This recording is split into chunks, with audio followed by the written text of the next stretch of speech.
Laging inakala ni Roberto Peralta na perpekto ang kanyang buhay. Mayroon siyang magarang mansyon, matagumpay na karera, at asawang pinagkakatiwalaan niya. Ngunit nagbago ang lahat isang hapon nang umuwi siya ng mas maaga kaysa karaniwan at nasaksihan ang isang bagay na yumanig sa kanyang puso. Isang eksena ng kalupitan laban kay Teresa, ang tapat na kasambahay na naglingkod sa kanila ng buong husay sa loob ng maraming taon. Noong Huwebes ng Marso, hindi inasahan ni Roberto na ang maagang pag-uwi sa kanyang bahay ay magbubunyag ng isang katotohanang kailanmay hindi niya pinaghinalaan. Natapos niya agad ang pagpupulong kasama ang mga Japanese investor. Napakakinis ng naging takbo ng kasunduan kaya't napagdesisyonan niyang umuwi na lang. Sa loob ng 48 taon sa mundo ng pananalapi, may matalas na pakiramdam si Roberto tungkol sa tamang timing. Alam niya kung kailan tapos na ang negosasyon at kailan na dapat umuwi upang magdiwang. Pagpasok niya sa mansyon, tahimik ang lahat, gaya ng nakasanayan tuwing kalagitnaan ng araw. Si Carmen, ang kanyang asawa, ay karaniwang nasa spa o namimili kasama ang mga kaibigan, habang si Teresa ay maayos na inaasikaso ang bahay.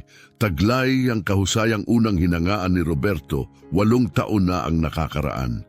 Inilapag niya ang kanyang malitin sa may pintuan at niluwagan ang kanyang kurbata.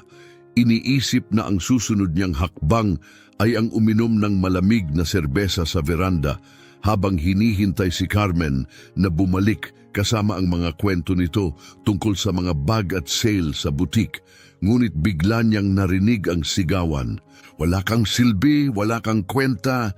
Boses iyon ni Carmen, puno ng galit na kailanmay hindi pa niya naririnig noon. Tingnan mo itong sahig.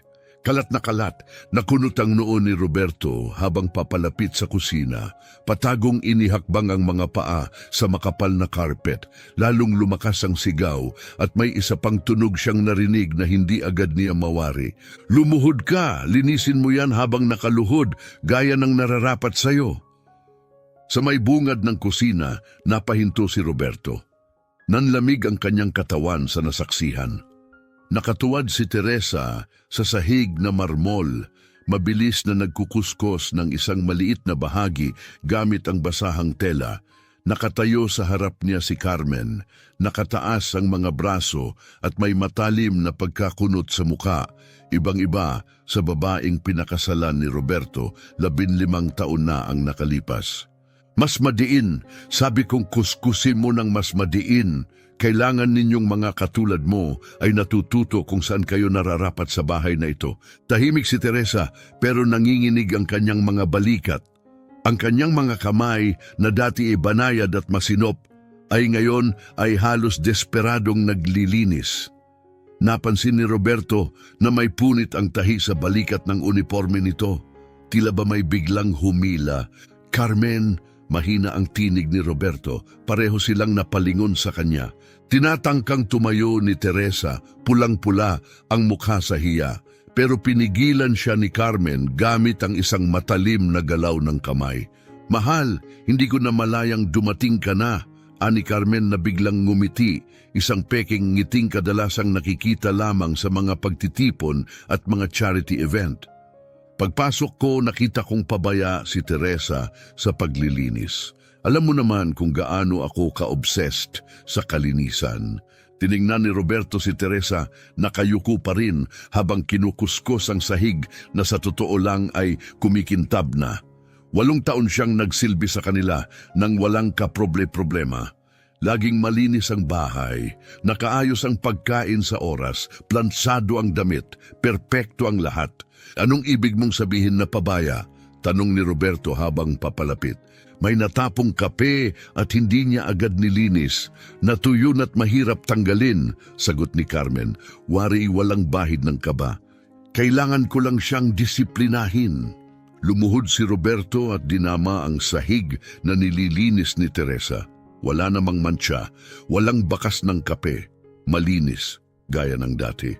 Teresa, tumayo ka nga. Nagatubili si Teresa, tumingin muna kay Carmen na tila humihingi ng pahintulot. Napansin ito ni Roberto at tila may mabigat na bagay na bumalot sa kanyang dibdib. Sabi kong tumayo ka, mas matatag na ang kanyang tinig. Dahan-dahan tumayo si Teresa habang hawak pa rin ang basahan. Nakita ni Roberto ang pulang marka sa pulsuhan nito, tila ba may mahigpit na humawak. Ayos ka lang ba, Teresa? Tanong niya ng mahinahon. Opo, Ginoong Peralta, ayos lang po ako. Mabilis na sagot ng babae. Masyadong mabilis, parang sinanay na tugon. Ayos naman siya, biglang sabat ni Carmen. Sabay tawa na tila pilit. Tinuturuan ko lang siya tungkol sa mataas na pamantayan. Lagi mo namang sinasabi na kahusayan ang nagpapaangat sa atin, di ba? Pero hindi na nalinlang si Roberto. 15 taon na silang kasal. Kabisa na niya ang mga senyalis ni Carmen, ang mabilis na pagkukurap kapag nagsisinungaling, ang pagtaas ng tono ng boses, at ang malalaking kilos kapag naiipit. Teresa, maaari mo ba kaming iwan saglit? Tumango si Teresa at tahimik na lumabas ng kusina. Ngunit napansin ni Roberto na may bahagya siyang paika-ikang lakad. Bakit hindi niya ito nakita noon? Paano niya nagawang baliwalain ang isang bagay na ngayon ay napakalinaw? Sobra ka naman, Roberto, sabi ni Carmen pagkaalis ni Teresa. Kailangan lang minsan bigyan ng tulak, kung hindi, tinatamad kapag walang nakabantay. Tinatamad? Lumingon si Roberto sa asawa. Sa 8 taon na nagtatrabaho si Teresa dito, kahit minsan ba'y nagreklamo ka ng seryoso tungkol sa kanya? Tanong ni Roberto sa kalmadong tinig. Well, wala naman yung formal na reklamo, sagot ni Carmen. May alinlangan sa boses. Yes or no lang, Carmen. Tumigil si Carmen. Kilala ni Roberto ang ekspresyong iyon, katulad ng hitsura niya kapag nahuhuli sa pagsisinungaling tungkol sa mga bill sa credit card o gumagawa ng palusot kung saan siya galing buong araw. Hindi, pero hindi ibig sabihin, kung ganon bakit siya nakaluhod habang nililinis ang sahig na wala namang dumi. Sobrang OA ka naman, Roberto. Kape lang yun na natapon. Anong kape? Sabat ni Roberto. Ako mismo ang tumingin sa sahig. Walang kahit anong mantsa doon. Nanahimik ang buong lugar. Bumukas ang bibig ni Carmen, ngunit walang lumabas na salita. Tila hirap na hirap siyang humanap ng paliwanag na may kabuluhan. Tahimik lang si Roberto, matamang nakatitig sa mukha ng asawa, pinagmamasdan ng bawat kibot, bawat palatandaan ng kasinungalingan. Siguro, medyo napasobra ako, amin niya sa wakas. Alam mo naman kung gaano ako ka-stress kapag malapit na ang mga charity meeting. Minsan talaga nadadala ako ng emosyon at napagbubuntungan ng maling tao. Isang uri ito ng kalahating paghingi ng tawad na ilang beses na ring narinig ni Roberto, walang tunay na pananagutan, sapat lang para maibaon ang isyu sa limot. Pero sa kaloob-looban niya, alam niyang may mas malalim pa rito kaysa simpleng stress. Kinagabihan sa hapunan, mas pinansin ni Roberto si Teresa mas higit pa kaysa dati. Nagsilbi ito ng pagkain ng may parehong profesionalismo ngunit kapansin-pansin ang pagbabago. Mas nakayuko siya, mabagal at maingat ang mga kilos para bang laging nakaabang sa kung anong masama. Napakasarap ng niluto mo, Teresa, sabi ni Roberto habang iniaalis ang mga pinggan.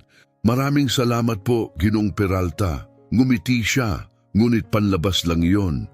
Kitang-kita sa mga mata ang pagod at pag-aalalang hindi maitatago. Ayos ka lang ba?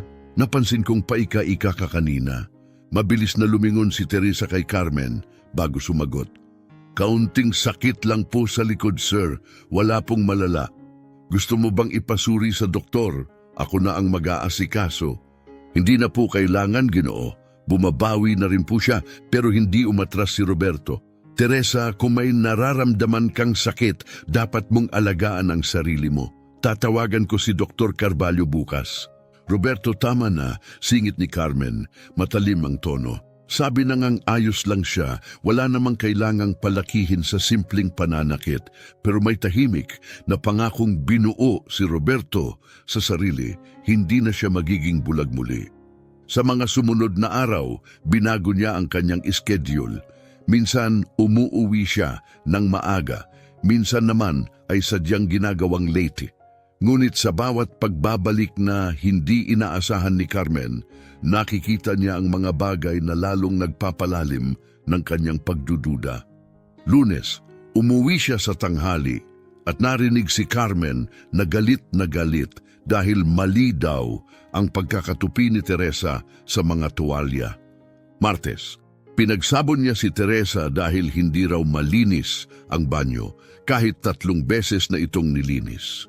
Miyerkules, sadya niyang binasag ang ilang maruruming plato at pinilit si Teresa na linisin muli ang lahat habang pinagtatawanan. Lalong luminaw ang katotohanan. Hindi ito tungkol sa pagiging perfectionist. Hindi lang ito stress. Ito ay pang-aapi, pagpapahiya, kalupitan. Parang piraso ng puzzle na unti-unting nabubuo na pagtanto ni Roberto na ang babaeng minahal at pinakasalan niya na kilala sa lipunan sa ngiti at mga talumpati tungkol sa kabutihan ay inaabuso ang tanging taong kailan may hindi sila binigyan ng problema. Pagsapit ng Huwebes, eksaktong 1 linggo mula sa unang araw na maaga siyang umuwi, nagpasya si Roberto. Hindi na siya manonood lang, panahon na para kumilos. Kinabukasan sa almusal, nagsalita siya ng tila normal lang. Pupunta ako sa Sao Paulo bukas, meeting kasama ang mga investor.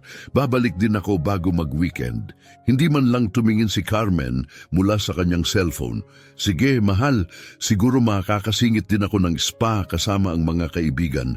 Ngunit walang meeting, walang biyahe. Sa halip na dumiretso sa airport noong Biyernes, nagtungo si Roberto sa opisina ng isa sa pinakarespetadong private investigator sa lungsod.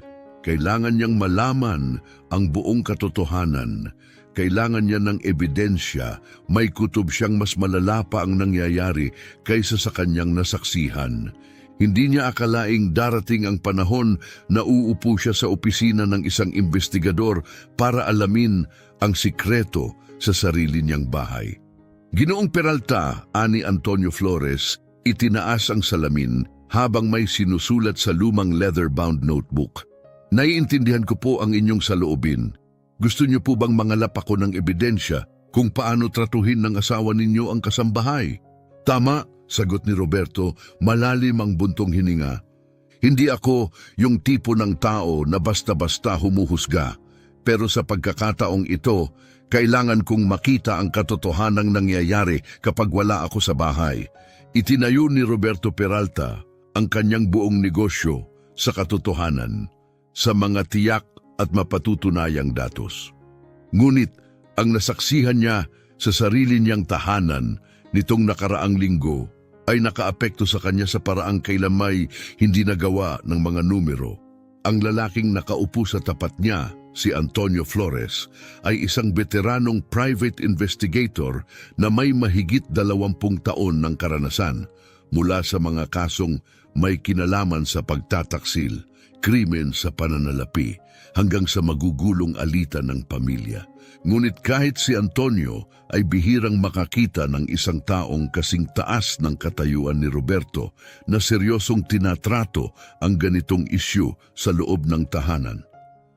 Maaari akong mag-install ng mga discreet na surveillance equipment sa inyong bahay, paliwanag ni Antonio. Mga miniature na camera, mataas ang kalidad ng directional microphones. Lahat ito ay legal sapagkat kayo ang may-ari ng ari-arian. Habang nagbabasa mula sa kanyang luma ngunit siksik na notebook, tumingin siya pabalik kay Roberto. Pero kailangan kong itanong, ano ang layunin mo? Ano ang plano mong gawin kapag nakuha mo na ang ebidensya? Matagal nang iniisip ni Roberto ang tanong na iyon. Ang una kong layunin ay protektahan si Teresa, sagot niya. 8 taon na siyang kasama sa bahay, tapat, masipag, maaasahan. Kung inaabuso siya ng asawa ko, kailangan kong patunayan ito. At ang iyong kasal? Tanong ni Antonio, maingat ang tono. Sandaling nanahimik ang silid. Tumingin si Roberto sa bintana, pinagmamasdan ang trapikong dumadaloy sa ibaba. 15 taon ng pagsasama.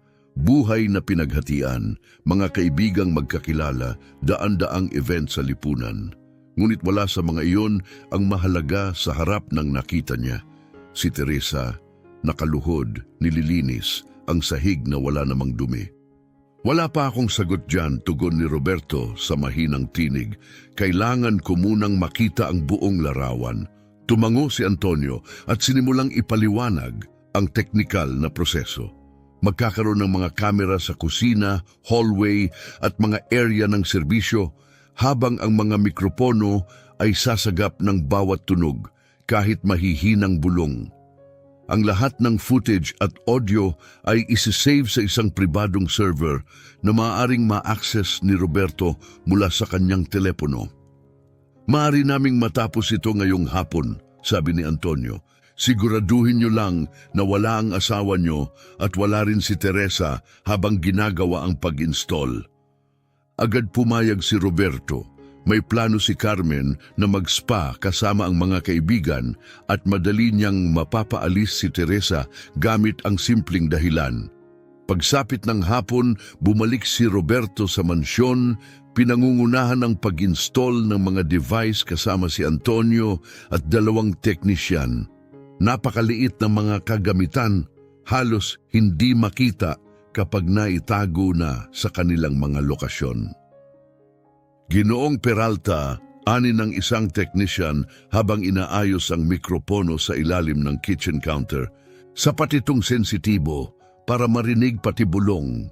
Kung may sasabihin siya, makukuha natin yon. Nang matapos ang lahat, tila walang nagbago sa bahay.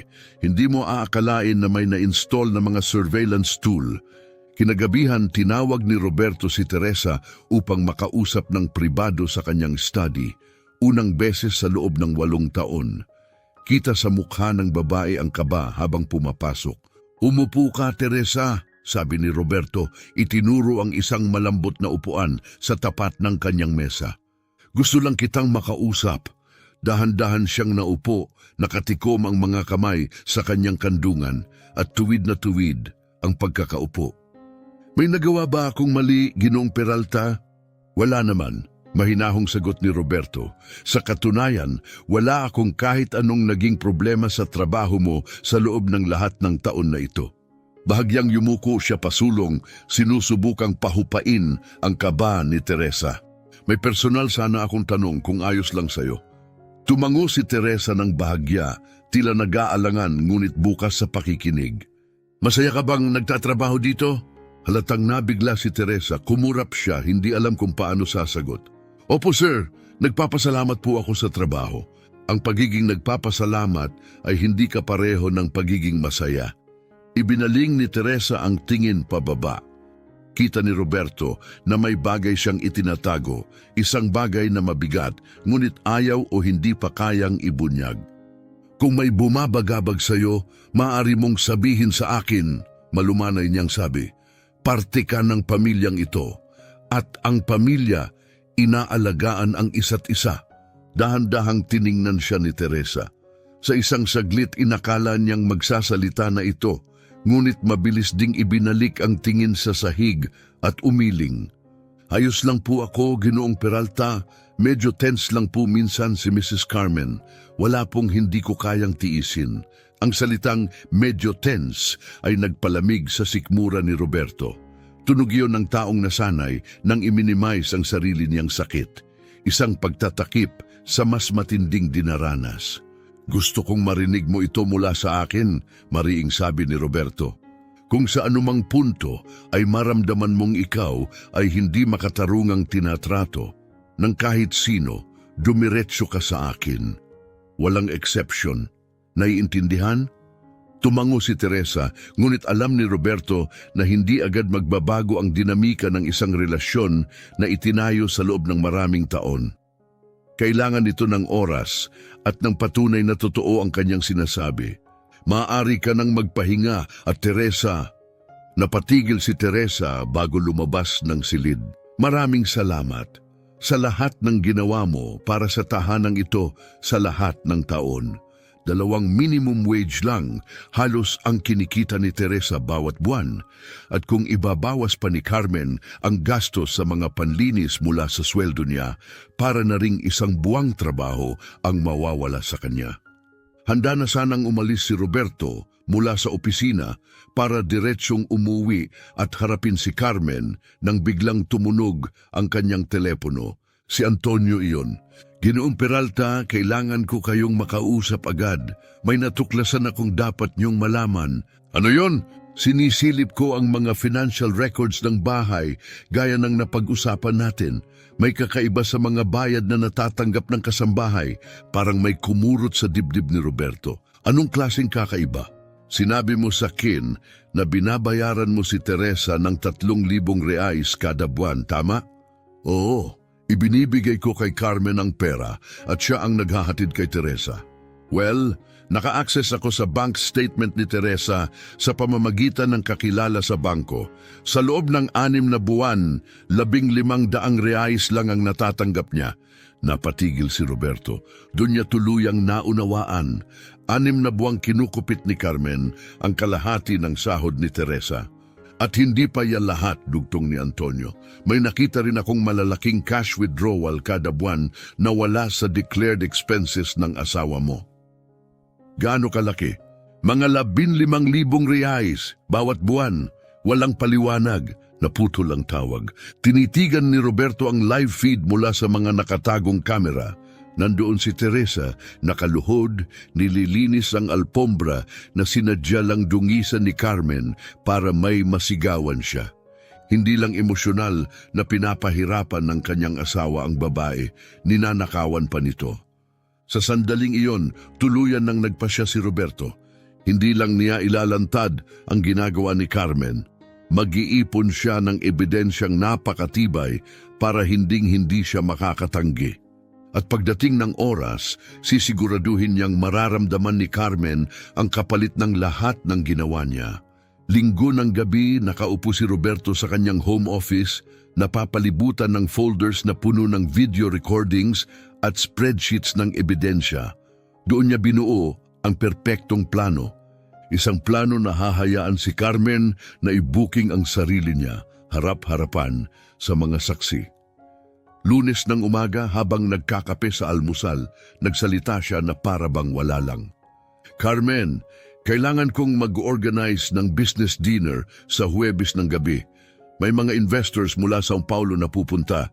Napataas ang tingin ni Carmen, interesado kaagad. Ilan ang bisita?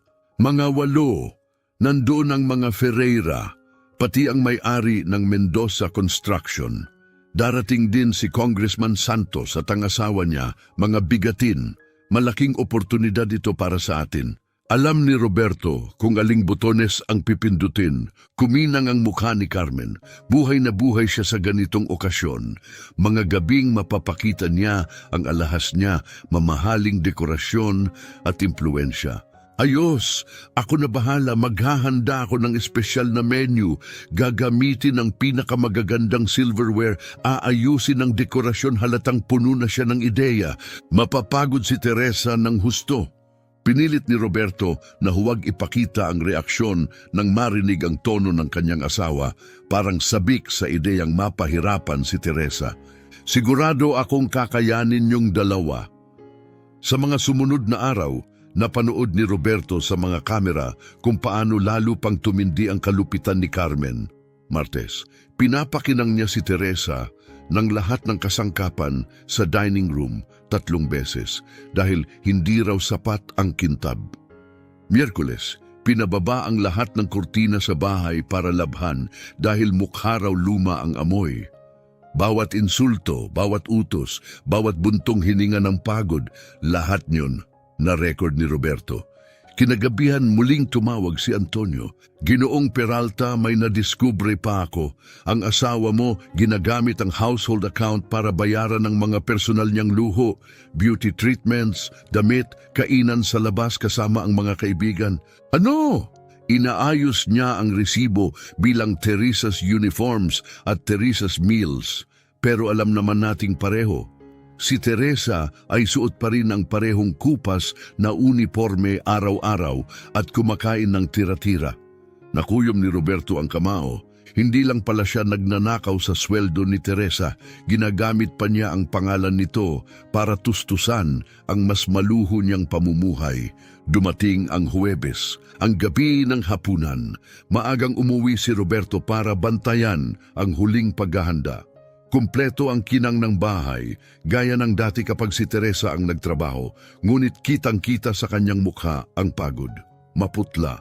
Walang sigla ang mga mata. Alas 7, nagsidatingan ang mga bisita. Ang pamilyang Ferreira, may-ari ng pinakamalaking supermarket chains sa rehiyon. Ang angkan ng Mendoza, makapangyarihan sa construction industry. Si Congressman Santos at ang kanyang asawa, kilala sa charity work at public advocacy. Eksaktong mga taong gusto ni Roberto na maging saksi sa mangyayari. Sa hapunan, nasa rurok ng pag-arte si Carmen, mabait, elegante, perpektong asawa at hostess. Nasa kanyang elemento si Carmen, buong kumpiyansang nagkukwento tungkol sa mga paborito niyang painting, ang huli nilang biyahe sa Paris at ang mga gawaing voluntaryo raw niya sa social club. Sa paningin ng sinuman, isa siyang perpektong hostess, elegante, may pinag-aralan at kaakit-akit. Nakangiti ang mga bisita, halatang humanga sa palabas na ipinapakita niya. Si Teresa, gaya ng palagi, ay tahimik na gumagalaw sa paligid, maingat na naghahain ng pagkain at inumin ng hindi umaagaw ng pansin. Ngunit napansin ni Roberto ang paulit-ulit na pagtingin ni Teresa kay Carmen. May tensyon sa bawat hakbang, parang laging handang sumalo ng sigaw o sampal. Dumating na ang sandaling pinlano ni Roberto. Habang inihahain na ang panghimagas, nakita niyang lumabas si Teresa sa dining room. May daladalang dalawang malalaking bag ng basura papunta sa gilid ng patio. Sinabihan na niya ito kanina pa na ilabas ang basura pagkatapos ng kape. Alam niyang ito ang madalas na naging mitsa ng pagwawala ni Carmen. Ang tagal ng kape ni Teresa, reklamo ni Carmen, may halong inis ang boses. Titingnan ko lang siya, sagot ni Roberto kalmado. Ilan sa mga bisita ang sumama, sabay sabing kailangan nila ng preskong hangin. At ang kanilang nasaksihan ay lubhang nakakagulat. Sa patio, nakatayo si Teresa, buhat ang mabibigat na bag ng basura. Bigla siyang sinugod ni Carmen, galit na galit. Wala na ang masayang maskara na suot niya buong gabi. Anong tagal mo? Sigaw niya, hindi alam na may mga nakatingin. Sinabi kong bilisan mo yan. Paumanin po, Mrs. Carmen. Mahina ang sagot ni Teresa. Mabigat lang po ang mga bag at hindi ko kailangan ng paliwanag mo. Sabat ni Carmen, tinuturo si Teresa sa mukha. Wala kang kwenta, hindi man lang marunong maglabas ng basura nang hindi ginagawa itong eksena. Tiningnan ni Roberto ang mga bisita sa tabi niya. Si Mrs. Mendoza may takip sa bibig, kitang gulat at pagkasuklam. Si Congressman Santos nakakunot ang noo, tila hindi makapaniwala. Carmen, tawag ni Roberto, papalapit, ngunit hindi siya narinig. Lubos nang nakalubog si Carmen sa galit. Tumatanga ka dyan, dalhin mo na yan sa labas. Ngayon na, matulis, nakakainsulto. At pagkatapos linisin mong muli ang buong kusina, ang dumi-dumi. Ibinaling ni Teresa ang tingin sa lupa, tahimik na nilakad ang daan palabas. Paika-ikang tila may iniinda, habang hawak pa rin ang mga bag. Kita ni Roberto ang luha sa kanyang mga mata. At tigilan mo ang drama mo, sigaw pa ni Carmen. Wala kang iniinda, nagkukunwari ka lang. Doon may nagsalita. Carmen, sabi ni Mariana Santos, asawa ni Congressman, lumapit na may matigas na tingin. Sobra ka na sa pakikitungo sa kanya. Napalingon si Carmen, doon lang niya napagtantong may nanonood pala. Sa isang iglap nagbago ang kanyang ekspresyon. Isang pilit na ngiti ang lumitaw. Ang parehong ngiting ginagamit niya sa mga social events. O Mariana, huwag kang mag-alala, sabay tawa tuyong-tuyo. Alam ni Teresa na istrikto lang ako. Minsan kailangan lang talagang itulak sila. Sinubukan pa niyang ipaliwanag, alam mo naman kapag hindi mahigpit sa mga kasambahay, nagiging kampante sila. Ngunit hindi pumayag si Carlos Mendoza. Iba ang pagiging mahigpit sa pagiging malupit, sagot nito. Sabay tingin kay Teresa na tahimik pa ring naglalakad paalis, buhat-buhat ang mabibigat na bag. Alam ni Roberto, iyon na ang tamang sandali. Balik na tayo sa loob, wika niyang kalmado. Sigurado akong handa na ang kape. Ngunit iba na ang atmosfera. Pagbalik nila sa loob na puno ng katahimikan ng kwarto, ang mga usapan ay naging putol-putol, pilit. Ngiti na lang ang natira, at iyon man ay hindi totoo. Kapag hindi nakatingin si Carmen, nagpapalitan ng tingin ang mga bisita, puno ng pagkadismaya. Unang umalis ang mga Ferreira, may palusot na kailangang gumising ng maaga. Kasunod ang mga Mendoza, civil pa rin, ngunit malamig na ang tono. Pinakahuli sina Congressman Santos at ang kanyang asawa. Habang nakikipagkamay si Congressman kay Roberto, lumapit siya at bumulong. Roberto, gusto kitang makausap sa susunod na linggo. May mahalagang bagay tayong kailangang pag-usapan. Hindi negosyo ang tinutukoy nito, malinaw yon sa tono. Pagkaalis ng lahat, katahimikan ang bumalot sa bahay. Naupo si Carmen at Roberto sa sala, nag-iisa. Si Carmen halatang aligaga, wari tinatansya kung gaano kalaki ang pinsalang nagawa ng kanyang asal. Sa tingin ko naman, naging matagumpay ang gabi, sabi niya, hindi sigurado ang tono. Mukhang nag-enjoy naman sila sa hapunan. Tiningnan siya ni Roberto, kalmado pero diretsahan. Carmen, may itatanong ako sa iyo. Bakit mo ginaganyan si Teresa? Ganun paano? Sagot ni Carmen agad, pilit na normal ang boses. Ngunit nakita na ni Roberto ang mga palatandaan, ang pagkurap, ang pagkabahala, ang pag-iwas ng tingin. Tungkol sa ginawa mo kanina sa harap ng mga bisita natin. Sobrang OA mo, Roberto. Sabay kumpas ng kamay na tila wala lang ang lahat. Sinabihan ko lang naman siyang huwag magtagal sa basura. Yun lang, walang malala, sabi ni Carmen, pilit na nagpapakabait. Tinawag mo siyang inutil at nakakaawa, sagot ni Roberto, mahinahon.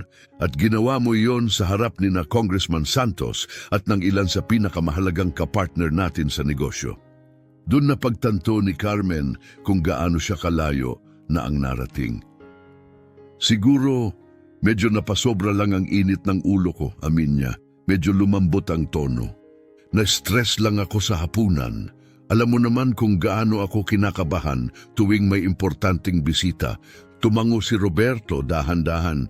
Oo, sa tingin ko, napansin din yun ng lahat. Sa mga sumunod na araw, nagsimula nang maramdaman ni Roberto ang epekto. Tumawag si Congressman Santos, gustong makipagkita ng pribado para pag-usapan ang trato sa mga kasambahay. Kanselado ang meeting ni Carlos Mendoza, walang paliwanag. Tinawagan siya ng asawa ng pamilyang Ferreira upang kanselahin ang charity lunch na naischedule para kay Carmen. Ang hindi alam ni Carmen ay na-record ni Roberto ang buong pangyayari sa patio gamit ang kanyang cellphone mula sa malayo. Kumpleto ang video, ang sigaw, ang panlalait, ang reaksyon ng mga bisita. Walang sablay ang bitag, ipinakita ni Carmen ang tunay niyang sarili sa harap ng mga taong may kapangyarihang sirain ang kanyang reputasyon. At si Roberto, may hawak ng sapat na ebidensya upang gawin ang susunod na hakbang. Kinabukasan ng umaga, tinawagan niya si Antonio. Kumpleto na ba tayo? Tanong ng detektive. Higit pa sa sapat, sagot ni Roberto. Simulan na natin ang Phase 2. Sabado ng umaga, gumising si Roberto nang may buong linaw sa isipan.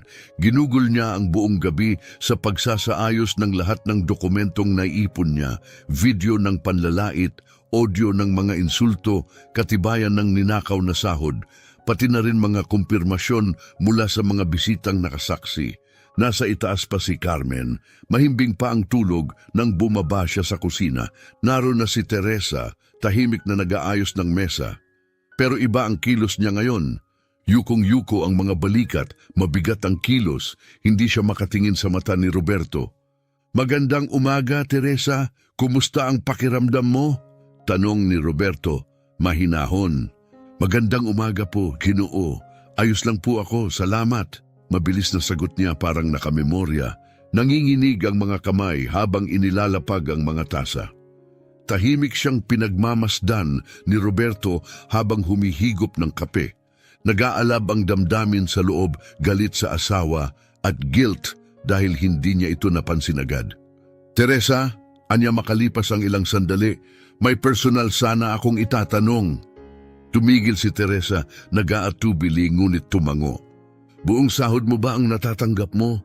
Yung 3,000 reais na lagi kong inaprubahan. Napakurap si Teresa. Nanlaki ang mga mata, yumuko, hindi alam kung sasagot. Pero ang katahimikan niya ay sagot na rin. Sinabi po ni Mrs. Carmen, kayo raw po ang nagdesisyong bawasan muna dahil sa ekonomiya. Parang sinuntok si Roberto sa tiyan. Magkano talaga ang natatanggap mo? 15,000 po, sabi niya pansamantala lang. Babalik din daw sa dati. Sumiklab ang galit ni Roberto. Hindi lang ito panlalait, pagnanakaw ito. Teresa, madiin niyang sabi, hindi ko kailanman binawasan ang sahod mo. Sa katunayan, sinisigurado kong tumataas ito kada taon base sa inflation. Nagsinungaling si Carmen sa'yo. Tumahimik ang buong silid. Tumingin si Teresa sa kanyang mga kamay, may luha sa kanyang mga mata. Hindi lang ito kalungkutan, ito'y pagtataksil mula sa taong pinagkatiwalaan. Kailangan ko po ng trabaho, Ginoo. Kahit kalahati lang, mas mabuti na kaysa mawalan. Anya, paos ang tinig. At sa sandaling yon, may nabasag sa puso ni Roberto. Ilang Teresa pa kaya ang nakakaranas ng ganito? Walang magawa sa harap ng kawalan ng pagpipilian. Narinig nila ang yabag mula sa itaas. Pumasok si Carmen, naka-silk robe pa, ang buhok magulo mula sa pagtulog. Agad niyang naramdaman ang tensyon sa silid. Magandang umaga, mahal. May pilit ng ngiti. Ang seryoso niyo naman agad. Tinanong ko lang si Teresa tungkol sa ilang bagay sa pananalapi. Tugon ni Roberto, kalmado. Nagkape si Carmen, iniiwasang tumingin kay Teresa. Sana hindi mo pinag-uusapan ang dagdag sahod. Mahirap ang panahon ngayon. Napakuyom ng panga si Roberto, nagsusuot ng robe na 1,000 ang halaga, linggo-linggong nagpapaspa habang sinasabing gipit ang pera. Bigla niyang binago ang usapan, parang may kakaiba sa mga bisita nung Huwebes, wika niya hinahalo ang kape. Parang hindi nila nagustuhan ang menu. Hindi kumibo si Roberto, alam niyang hindi pagkain ang problema. Anong klaseng kakaiba? Tanong niya. Wala namang tiyak, pakiramdam ko lang. Si Congressman parang malamig, maagang umalis sina Mendoza. Tila hindi siya sigurado sa sariling sinasabi. Siguro kailangan lang ibang menu sa susunod. Dagdag pa niya halos sa sarili. O baka naman, sabat ni Roberto, matatag ang boses, kailangan nating pag-usapan ang mga nangyari nung Huwebes. Napatingin si Carmen mula sa tasa ng kape. Nabahala sa tono niya. Anong mga nangyari? Pag-usapan natin ito sa opisina, 2:00 ng hapon, tumango si Carmen, mabagal halatang kinakabahan. Pagkaalis ni Carmen, muling tumingin si Roberto kay Teresa. Teresa, malumanay niyang sabi, huwag kang mag-alala. Ibabalik ko ang lahat ng tama. Buong umaga nanatili si Roberto sa opisina, naghahanda para sa pinakamahalagang paghaharap sa kanyang buhay. Ipinadala na ni Antonio ang buong ulat. Mga transcript ng recordings, bank statements, breakdown ng mga luxury spending ni Carmen, katibayan ng pagmamalupit, ninakaw na sahod at panlilinlang. Ipinrint ni Roberto ang lahat, inayos, pinaghandaan, 2:00 ng hapon, kumatok si Carmen. Nakapambahay siya pero perpekto ang makeup at ayos ng buhok. Palatandaan na gusto pa rin niyang hawakan ng kontrol. Pumasok ka, sabi ni Roberto mahinahon. Isara mo ang pinto, pakiusap. Umupo si Carmen sa tapat niya, nakatawid ang mga paa, pilit na kampante. Pero alam ni Roberto, hindi siya mapakali. Alam ni Roberto ang ibig sabihin ng kilos ni Carmen. 15 taon ng pagsasama ang nagturo sa kanyang basahin ang mga kilos at ekspresyon ng asawa, mas higit pa sa pagkakaalam nito. Ang pagtatap ng daliri sa armrest, ang pagsabunot sa ibabang labi ng hindi namamalayan, at ang pag-iwas ng tingin kapag may itinatago. Lahat ng iyon ay mga hudyat ng pagkabalisa at kasinungalingan. Carmen, panimula niya, kalmadong-kalmado, may mga seryosong bagay tayong kailangang pag-usapan, mga bagay na natuklasan ko kamakailan. Binuksan niya ang folder na inihanda niya na parang isang surgeon, eksakto, malinis, walang labis o kulang. Ito ay tungkol sa trato mo kay Teresa at sa ilang isyong pinansyal na hindi mo ipinaalam. Kung tungkol ito sa nangyari nung Huwebes, mabilis na sabat ni Carmen, nasabi ko na sa'yo, kinabahan lang ako sa pag-ho-host. Siguro medyo naging demanding ako, pero hindi naman siguro kailangan ganito kabigat ang tono mo. Hindi lang ito tungkol sa Huwebes, putol ni Roberto, sabay labas ng isang papel. Ito ay tungkol sa isang tuloy-tuloy na pattern ng pang-aabuso na nangyayari na sa loob ng maraming buwan. Inilapag niya ang isang transcript ng recording mula sa Martes, kung saan inulit-ulit ni Carmen ang pagpapalipat ng mga pinggan sa dining table ng 4 na beses dahil sa mga imbentong pagkakamali. Tiningnan ni Carmen ang papel. Kitang-kita ni Roberto ang eksaktong sandali nang maunawaan ng asawa ang binabasa. Nanlambot ang mukha, namutla, nanginig ang kamay habang hawak ang papel. Roberto, saan mo nakuha to? Sinubaybayan mo ba ako? Hindi mahalaga kung saan galing. Ang mahalaga ay kung anong ipinapakita nito. Isa-isang inilatag ni Roberto ang mga dokumento, parang baraha sa mesa ng isang high-stakes na laro. Dito, aniya, may audio ka na paulit-ulit mong hinihiya si Teresa. Dito, video ng pagpapagawa mo ng hindi naman kailangang gawain. At ito, ipinantay niya ang ilang bank statements. Katibayan na ninanakaw mo ang kalahati ng sahod niya sa loob ng 6 na buwan. Nakatitig si Carmen sa mga papeles na para bang ito ay isang legal na reklamo. At sa totoo lang, ganun na nga, mabilis na ang kanyang paghinga. Roberto, may paliwanag ako, hindi naman ganun kalala, inaarte mo lang. Paano hindi ito ganun kalala? Malamig ang tinig ni Roberto. Ninanakawan mo siya ng 150 reais kada buwan. Isang babaeng 16 na oras araw-araw nagtatrabaho para panatilihing malinis ang bahay na ito. At sa ibabaw pa nun, araw-araw mo pa siyang iniinsulto. Hindi ko siya ninanakawan. Biglang tumayo si Carmen, tumataas ang boses. Ginamit ko lang ang pera para sa gastusin sa bahay. Espesyal na panlinis, bagong uniforme, mas magandang pagkain para sa kanya. Inilabas ni Roberto ang isa pang dokumento, spreadsheet, mula kay Antonio. Sige, tingnan natin ang mga gastusin sa bahay mo ayon sa sarili mong records. 4,000 pesos kada buwan sa beauty salon, piso 6,000 sa mga damit at accessories, 3,000 piso sa mga dinner at labas kasama ang mga kaibigan. At lahat ng ito ay inilabel mo bilang housekeeper supplies. Tahimik si Carmen, huli sa kasinungalingan. Nagpatuloy si Roberto, at ito naman ang aktwal na gastos ni Teresa, panlinis, 200 piso, uniforme, wala. Pareho pa rin mula 2 taon na. Espesyal na pagkain, wala. Tira-tira lang ang kinakain niya. Roberto, sobra ka namang magreaksyon. Hindi ako nag-overreact. Nasa harap natin ang ebidensya. Lahat to, pawang katotohanan. Tumayo si Roberto, lumapit sa bintana. Doon niya nakita si Teresa, tahimik na nagugupit ng halaman sa hardin, tapat pa rin sa trabaho kahit sa kabila ng lahat. At paano mo ipapaliwanag ang pagpapaluhod mo sa kanya para linisin ang di umiiral na mantsa? Kailangan niyang matutong panatilihin ang mataas na pamantayan. Kung hindi ko siya didisiplinahin, tatama rin yan. Ikaw rin ang nagsasabi na ang kahusayan ang nagbibigay ng pagkakaiba natin. Tanong lang, sabay balik ni Roberto sa kanya. Sa loob ng 8 taon, may tunay ka bang reklamo laban kay Teresa? Isang pagkakamali man lang? Tumahimik si Carmen at sapat na ang pag-aatubiling iyon bilang sagot.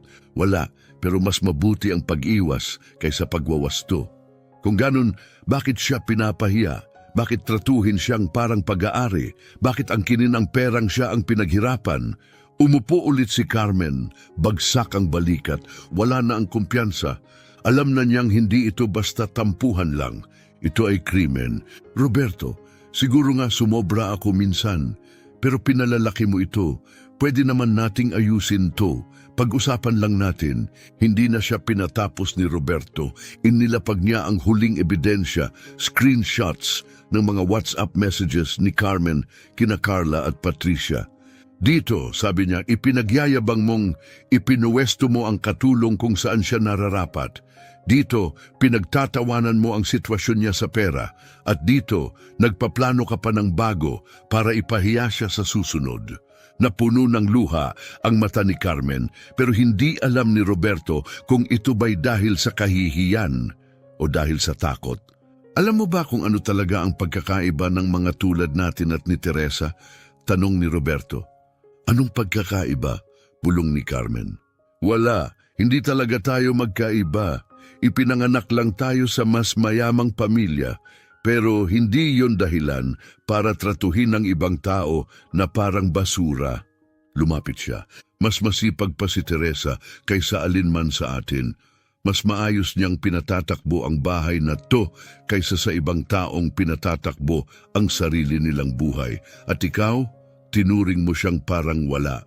Hindi ko siya tinuring na wala. Noong Huwebes, sa harap ng mga bisita, sinigawan mo siya habang nagbubuhat ng mabibigat na basura. Tinawag mo siyang inutil sa harap ng mga taong pwedeng sirain ang negosyo at reputasyon natin. Paano yun hindi pagturing sa kanya na parang walang halaga? Wala na siyang maisagot. Inilapag ni Roberto ang huling dokumento. Ito ay paunang ulat mula kay Congressman Santos tungkol sa mga abusadong gawain sa loob ng mayayamang tahanan. Alam mo ba kung anong kaso ang tinitingnan niya bilang pangunahing halimbawa? Namutla si Carmen. Kilala sa buong bansa si Congressman Santos, tagapagtanggol ng karapatan ng mga manggagawa. Kung dalhin niya ito sa publiko, wasak si Carmen. Roberto, pakiusap, aniya desperado. Huwag nating gawing iskandalo ito.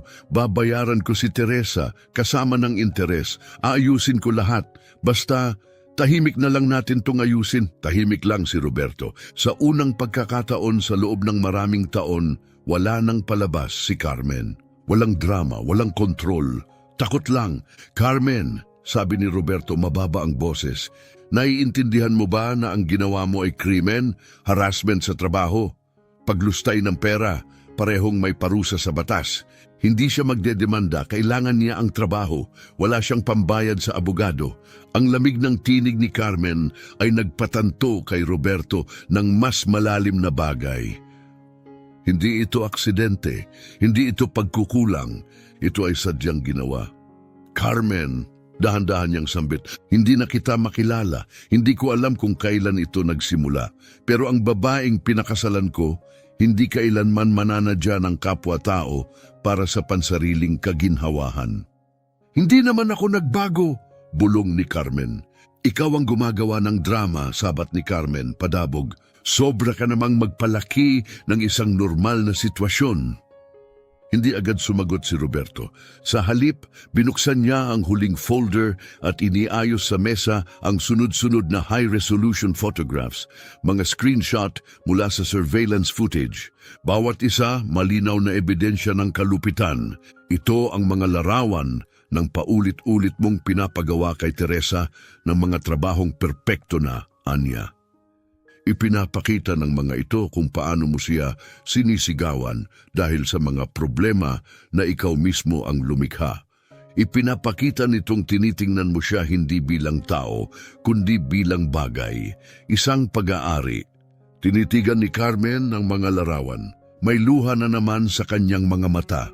Ngunit hindi pa rin sigurado si Roberto kung ito ba'y dahil sa guilt o sa takot na mabuking. Anong gusto mong gawin ko, Roberto? Tanong niya sa mahinang tinig. Paano ko ito aayusin?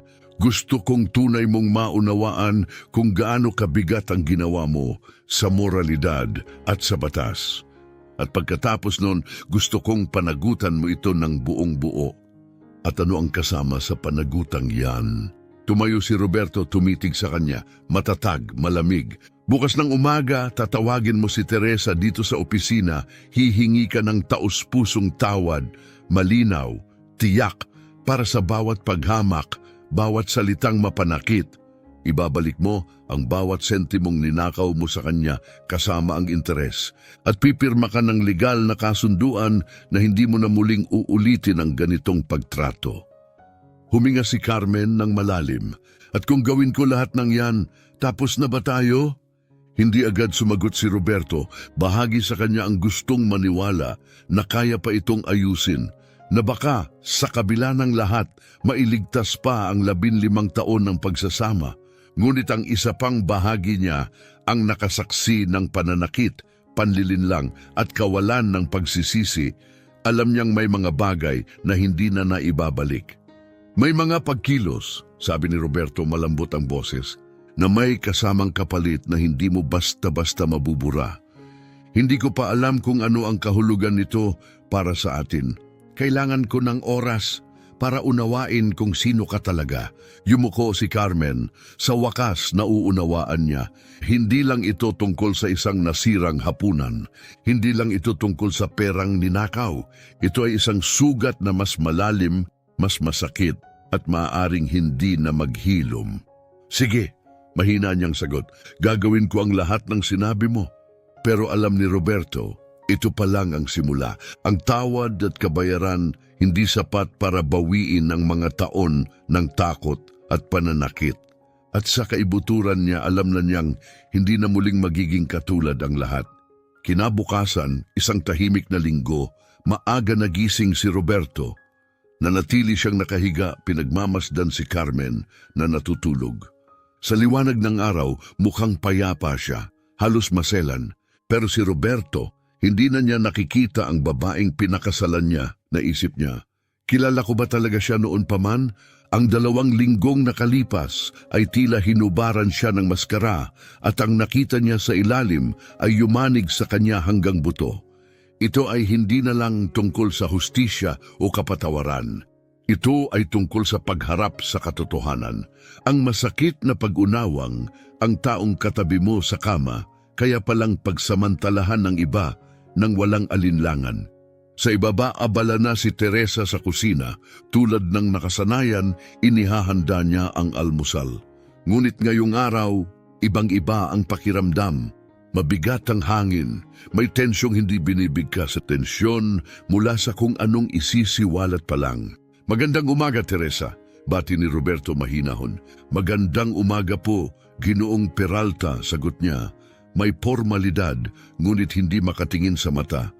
Napansin ni Roberto ang paninigas ng balikat niya at ang pag-iwas ng tingin. Maaari ka bang maupo muna? Kailangan natin mag-usap. Napatigil si Teresa, hawak ang coffee pot. Sir, kapag nakita ako ni Mrs. Carmen na nakaupo sa mesa, huwag mo siyang alalahanin ngayon, sagot ni Roberto, matatag ngunit magiliw. Mas mahalaga ang pag-uusapan natin kaysa sa anumang sabihin niya. Dahan-dahan umupo si Teresa sa gilid lang ng upuan para bang handang tumakas anumang oras. At doon niya nakita ni Roberto ang taon ng pang-aapi, hindi lang isang insidente, kundi isang paulit-ulit na trauma. Teresa, malumanay niyang sabi, may itatanong akong diretsyo at gusto kong maging totoo ka. Tumango si Teresa, mabagal. Gaano na katagal mula nang huli mong matanggap ang buong sahod mo? Agad siyang tumingin sa pintuan ng kusina, isang reflex ng takot na likha ng taon ng panggigipit. Ako po'y binabayaran, Ginoo. Si Mrs. Carmen po, lagi po siyang nagbibigay. Umiling si Roberto Banayad. Teresa, alam ko na ang totoo. Alam ko na kalahati lang ang natatanggap mo buwan-buwan. Pero gusto kong marinig ito sa'yo. Tahimik siya ng ilang segundo. Isang katahimikang puno ng labanan. Takot sa isang banda at pagkakataong makalaya sa kabila. At sa wakas, bumukas ang kanyang bibig upang magsalita. Tahimik na naghintay si Roberto. Alam niyang hindi madaling buwagin ang mga pader ng takot at manipulasyong itinayo ni Carmen sa loob ng maraming buwan. Pader na kailangang si Teresa mismo ang magwasak. Mga 6 na buwan na po, bulong ni Teresa, halos hindi marinig sa bigat ng katahimikan. Pinatawag po ako ni Mrs. Carmen sa kusina. Sinabi niya raw na kayo ang nagdesisyong bawasan ang sweldo ko pansamantala dahil daw sa krisis sa ekonomiya at ito raw lang ang paraan para hindi magtanggal ng staff. Pumikit si Roberto, napakuyom ng panga. Ginamit ni Carmen ang pambansang sakuna bilang palusot para magnakaw. Ginawa pa itong parang isang noble sacrifice. Hindi lang niya ninakawan si Teresa, isinapelikula pa ito bilang kabutihan. Teresa, malumanay niyang sabi, gusto kong maging malinaw. Ni minsan, hindi ko pinayagan na bawasan ang sahod mo. Sa katunayan, taon-taon ko pang sinisigurado na tumataas ito ayon sa inflasyon. Karapat-dapat ka sa bawat sentimo. Tumingala si Teresa at sa unang pagkakataon, namuo ang luha sa kanyang mga mata. Luha hindi lang ng lungkot kundi ng kahihiyan. Kahihiyang matagal na niyang tinanggap ang kulang na hindi siya karapat-dapat, na dapat lang siya sa kaunti. Ibig sabihin, nagsinungaling siya sa akin. Nagsinungaling siya, ninakawan ka niya at pinaniwala ka niyang normal lang yon na hindi mo karapat-dapat ang higit pa. Pero Teresa, nagtatapos na yan ngayon. Doon nila narinig ang yabag sa hagdan. Pumasok si Carmen, mabagal ang lakad. Parang may nilalakad patungong sariling paghuhusga. Nakakaswal siya pero halatang pinag-isipan ng ayos, isang huling pagtatangka sa kontrol. Napatigil siya nang makita si Teresa na nakaupo sa mesa, seryosong kausap ni Roberto. Nag-iba ang ekspresyon niya, hinala, kaba, pag-aalinlangan. Anong nangyayari? Tanong niya, pilit kalmado. May problema ba? Umupo ka, Carmen? Matatag na sabi ni Roberto. Eksaktong problema ang pag-uusapan natin. Dahan-dahang lumapit si Carmen at umupo sa tapat ni Teresa. Hindi makatingin sa kanya. Parang sa pag-iwas, maantala ang hindi na maiiwasang pagharap. Huminga ng malalim si Roberto. Teresa, formal niyang sabi, may mahalagang sasabihin si Carmen sa'yo at may kailangan din siyang ibalik. Tiningnan siya ni Carmen, may halong takot at pagtutol. Ngunit sinalubong siya ni Roberto ng matatag at tahimik na titig. Tumalikod siya kay Teresa, nanginginig ang boses. Teresa, ako. Gusto kong humingi ng tawad sa inasal ko. Itinaas ni Roberto ang kamay. Maging tiyak para saan ang paghingi mo ng tawad na walang paligoy, walang gas-gas na salita. Huminga ng malalim si Carmen. Pilit nilulunok ang pride. Patawad sa paraan ng pagtrato ko sa iyo, sa pagsigaw ko kahit walang dahilan, sa pagpapaulit-ulit ko ng gawaing wala namang mali, sa pangmamaliit ko sa iyo. At, tanong ni Roberto, patawad din sa pagsisinungaling ko tungkol sa sahod mo, sa pagbibigay ko ng kalahati lang ng nararapat sa iyo bawat buwan. Nakatitig si Teresa sa kanya, hindi pa rin makapaniwala. Parang ngayon lang niya tunay na nauunawaan ang kabuuang lawak ng ginawa sa kanya. Bakit? Tanong ni Teresa, nanginginig ang tinig. Ginagawa ko naman ng maayos ang trabaho ko, iginagalang kita. Bakit mo ako ginanon? Tumingin si Carmen sa kandungan niya, hindi makatingin. Wala akong dahilan, mahinang sabi niya. Mali ito.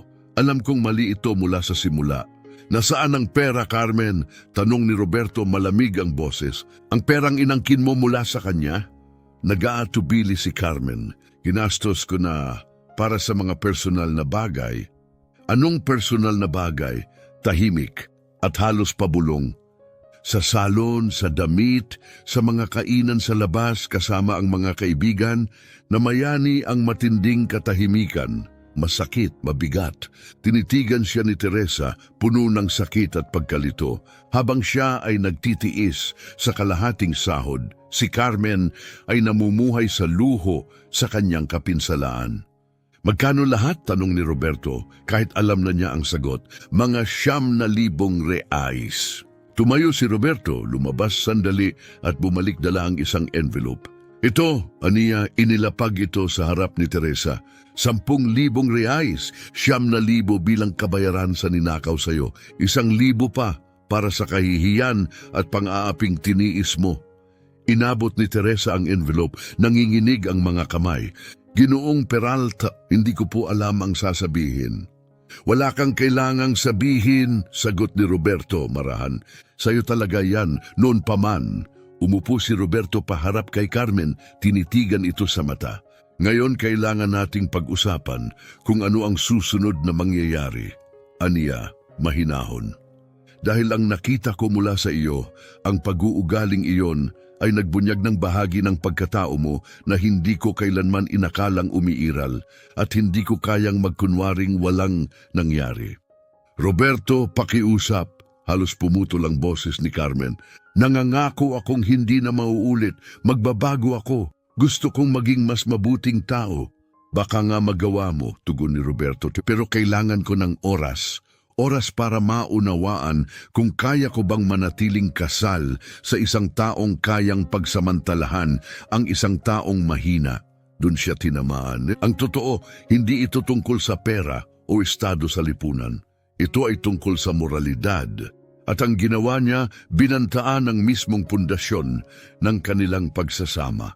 Tumulo ang luha ni Carmen at ngayon nakita ni Roberto na ito'y totoo. Hindi dahil sa takot, kundi sa wakas naintindihan na niya ang bigat ng kanyang ginawa. Pakiusap, Roberto, hikbi niya. 15 taon tayong nagsama, hindi ba't may halaga yon? May halaga? Sagot ni Roberto, banayad. Pero ang ibig sabihin din noon, 15 taon akong naniwalang kasal ako sa taong hinding-hindi tratuhin ng ganon ang kapwa-tao. At ngayon, alam ko na nagkamali ako. Bumaling siya kay Teresa na nanatiling tahimik, hawak-hawak pa rin ang sobre. Para bang hindi pa rin siya sigurado kung totoo ito. Teresa, ani Roberto, gusto kitang alukin ng isang bagay. Hindi bilang amo mo, kundi bilang taong humahanga sa iyo at gustong bigyan ka ng pagkakataong matagal mo nang nararapat. Alok? Tanong ni Teresa litong-lito. Oo, gusto kitang kunin sa kumpanya ko bilang Administrative Operation Supervisor. 40,000 piso ang sahod kada buwan, full benefits, bayad na bakasyon, 13th month pay at lahat ng karapatang legal bilang manggagawa. Namulat ang mata ni Teresa, hindi makapaniwala. Ginong Peralta, wala po akong karanasan sa kumpanya. Sa bahay lang po ako nagtatrabaho buong buhay ko, ngumiti si Roberto. Sa loob ng 8 taon, pinatakbo mo ang bahay na ito ng mas maayos kaysa sa mga negosyanteng nagpapatakbo ng kumpanya. Disiplina, atensyon sa detalye, dedikasyon, nasa iyo lahat yan. At kung bibigyan ka ng tamang training, lalago ka pa. At doon niya nakita ang pagbabalik ng pag-asa sa mga mata ni Teresa. At para mas suportahan ka, dagdag ni Roberto, sasagutin ng kumpanya ang technical training mo sa business administration. Gusto kong magkaroon ka ng pagkakataong magtagumpay, hindi lang para sa trabaho, kundi sa career. Hindi makapagsalita si Teresa. Opo, karangalan po ito. Tahimik lang si Carmen sa kabilang dulo ng mesa. Ang ekspresyon niya ay tila unti-unting natutunaw sa desperasyon. Dahil ito ay hindi na lang tungkol sa pagkawala ng kasambahay. Ito ay tungkol sa pagkawala ng tiwala ng kanyang asawa. At pagkakita kung paano pinahahalagahan nito si Teresa bilang tao. Roberto, mahina niyang tanong, paano naman tayo? Anong mangyayari sa akin? Sa atin? Nag-isip si Roberto bago sumagot. Bawat salita sinukat. Depende sa iyo, Carmen. Kailangan mong ipakita, hindi lang sabihin, na seryoso ka sa pagbabago. Titira muna ako sa apartment sa downtown. Kailangan kong lumayo, mag-isip. Alis ka? Lilikha ako ng espasyo para pareho tayong makapag-isip kung anong gusto natin sa hinaharap. Kung gusto mong ayusin ang kasal na ito, ang unang hakbang ay therapy. Kailangan mong maintindihan kung anong dahilan kung bakit mo nagawang tratuhin ang tao ng ganun. Tumayo si Roberto. Tanda na tapos na ang usapan. Teresa, Anya, magsisimula ka na sa Lunes. Ipapasama kita sa HR manager para ayusin ang lahat. Maraming salamat po, Ginoong Peralta, sagot ni Teresa puno ng damdamin. Salamat sa lahat. Mula sa kaibuturan ng puso ko, tumayo rin si Carmen, mabagal. Roberto, pwede ba nating pag-usapan ito mamaya, tayong dalawa lang? Nag-usap na tayo kahapon, sagot ni Roberto. Ngayon, panahon na para kumilos. 3 buwan ang lumipas, nakatira na si Roberto sa kanyang apartment sa lungsod, tahimik na namumuhay at nagmumuni-muni nang may tumawag. Si Teresa, Ginoong Peralta, gusto ko lang po kayong pasalamatan, aniya, puno ng init ang boses. Binago niyo ang buhay ko. Hindi ko po akalaing magkakaroon ako ng totoong karir. Nasa iyo na ang potensyal, Teresa, sagot ni Roberto. Kailangan mo lang ng pagkakataon para ipakita ito. Sandaling natahimik si Teresa. At kamusta naman po si Mrs. Carmen? Napabuntong hininga si Roberto. Nasa therapy siya, tuloy-tuloy. Sabi ng therapist, mahaba-habang proseso pa. Kailangan niyang harapin ng ugat ng kanyang asal bago mangyari ang tunay na pagbabago. Sa palagay niyo po, mapapatawad niyo siya? Tanong ni Teresa dahan-dahan. Sa totoo lang, hindi ko alam, sagot ni Roberto. Magkaiba ang kapatawaran at pagtitiwala. Maaring mapatawad ko siya balang araw, pero ang muling pagbabalik ng tiwala, ibang usapan yon. At ang kasal na walang tiwala, hindi tatagal. Ang totoo, hati ang damdamin ni Roberto. Bahagi ng puso niya ay nasa alaala ng babaeng minahal niya ng kalahati ng kanyang buhay. Ngunit isa pang bahagi, hinding-hindi makakalimot sa lamig ng loob na ginamit ni Carmen upang bigyang katwiran ng kalupitan. 2 linggo ang lumipas, muling tumawag si Carmen. Roberto, natapos ko na ang unang buong cycle ng therapy ko, aniya. Sabi ni Dr. Reyes ay may tunay na pagbabago na raw ako, sabi ni Carmen sa tawag. Unti-unti ko nang nauunawaan ang mga mapanirang ugali sa likod ng mga kilos ko noon. Magandang marinig yan, Carmen. Kamusta ka na ngayon? Nahihiya. Lubos na nahihiya sa kung anong klase ng tao ang naging ako. Pero determinado na rin, determinado akong magbago para sa ikabubuti. May sinseridad sa tinig niya na matagal nang nawala kay Roberto. Sa pagkakataong ito, totoo ito. Ano ang rekomendasyon ng therapist mo? Iminungkahi niyang kausapin ko si Teresa ng harapan para makapagbigay ako ng mas malalim, taos-pusong paghingi ng tawad. At sinabihan din niya akong magsimula ng volunteer work para sa mga marhinalisadong komunidad para matuto akong umunawa ng mas totoo. Magandang hakbang iyan. Roberto, dagdag ni Carmen, mahinahon, pwede ba kitang yayain sa isang hapunan? Sa susunod na linggo, wala akong ibang hiling kundi ang makausap ka, walang pressure. Sandaling natahimik si Roberto. Carmen, hindi ko alam kung handa na ako para dyan. Pakiusap, Anya. Gusto ko lang ipakita sa iyo na seryoso ako sa pagbabagong ito. 6 na buwan matapos ang paghaharap, nagkita sina Roberto at Carmen sa isang tahimik na restaurant sa lungsod. Iba na ang dating ni Carmen, hindi lang sa itsura, kundi sa aura ng kanyang pagkatao. Wala na ang dating kayabangan, sa halip dala niya ang katahimikan ng isang taong hinarap ang sarili at nagsikap magbago. Kamusta na si Teresa? Tanong niya. At sa pagkakataong ito, totoong concern ang naroon. Mabuti siya, sagot ni Roberto. Na-promote na naman siya. At ngayon, pinag-iisipan na niyang mag-college para mag-aral ng business. Ngumiti si Carmen.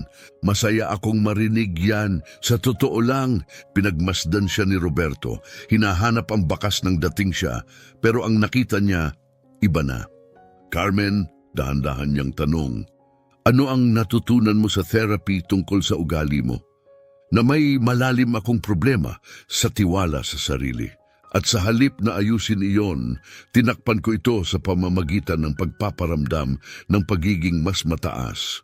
Ang pananakit kay Teresa nagbigay sa akin ng huwad na pakiramdam ng kontrol. Pakiramdam ko kasi noon, unti-unti akong nawawala sa ibang aspeto ng buhay. At yun ang baluktot kong paraan ng pagkakapit. Ito ang unang pagkakataong inamin ni Carmen ang ugat ng kanyang asal mula sa mismong kanyang puso.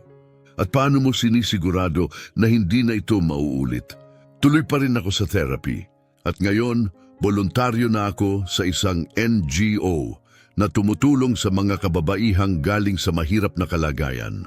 At humihiling ako ng isang bagay na alam kong mahirap makuha, ang pangalawang pagkakataon. Tahimik si Roberto ng ilang sandali. Carmen, maaari kong isaalang-alang iyon, pero may malinaw na hangganan. Nakinig siyang mabuti. Sasama ka sa couples therapy bukod pa sa personal sessions mo. Magiging transparent ka sa lahat ng usaping pinansyal. At kung maramdaman ko man lang na bumabalik ang dati mong ugali, kahit kaunti, tapos na. Panghabang buhay.